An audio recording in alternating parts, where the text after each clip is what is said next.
I was 18 years old when I got married.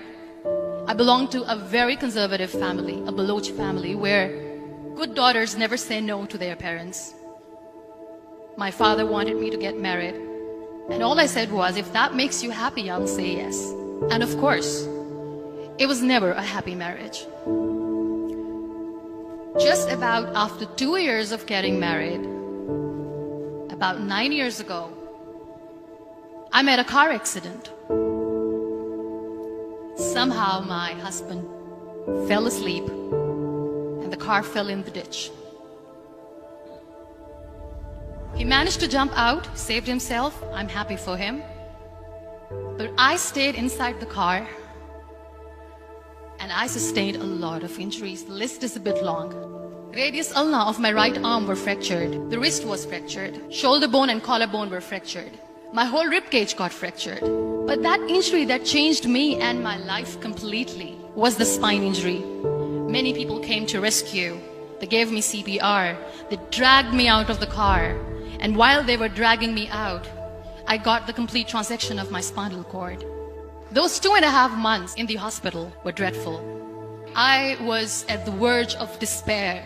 One day, doctor came to me and he said, well, I heard that you wanted to be an artist, but you ended up being a housewife. I have a bad news for you. You won't be able to paint again.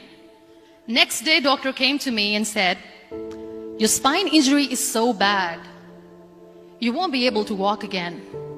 I took a deep breath and I said, it's all right. Next day, doctor came to me and said, because of your spine injury and the fixation that you have in your back, you won't be able to give birth to a child again. That day, I was devastated. I started to question my existence. Why am I even alive? So what kept me going was, one day I asked my brothers, I know I have a deformed hand, but I'm tired of looking at these white walls in the hospital and wearing these white scrubs. Bring me some colors, bring me some small canvas. I want to paint. So the very first painting I made was on my deathbed, where I painted for the very first time. What an amazing therapy it was. Without uttering a single word, I could paint my heart out. I could share my story. People used to come and say, what lovely painting, so much color. Nobody could see the grief in it. Only I could. And that day I decided that I'm going to live life for myself. I am not going to be that perfect person for someone. I am just going to take this moment and I will make it perfect for myself. That I'm going to fight my fears. So I wrote down one by one all those fears. And I decided that I'm going to overcome these fears one at a time. You know what was my biggest fear? Divorce. But the day I decided that this is nothing but my fear, I liberated myself by setting him free. And I made myself emotionally so strong that the day I got the news that he's getting married, I sent him a text that I'm so happy for you and I wish you all the best. And he knows that I pray for him today. Number 2 was, I won't be able to be a mother again. And that was quite devastating for me. But then I realized there are so many children in the world, all they want is acceptance. So there is no point of crying, just go and adopt one. And that's what I did.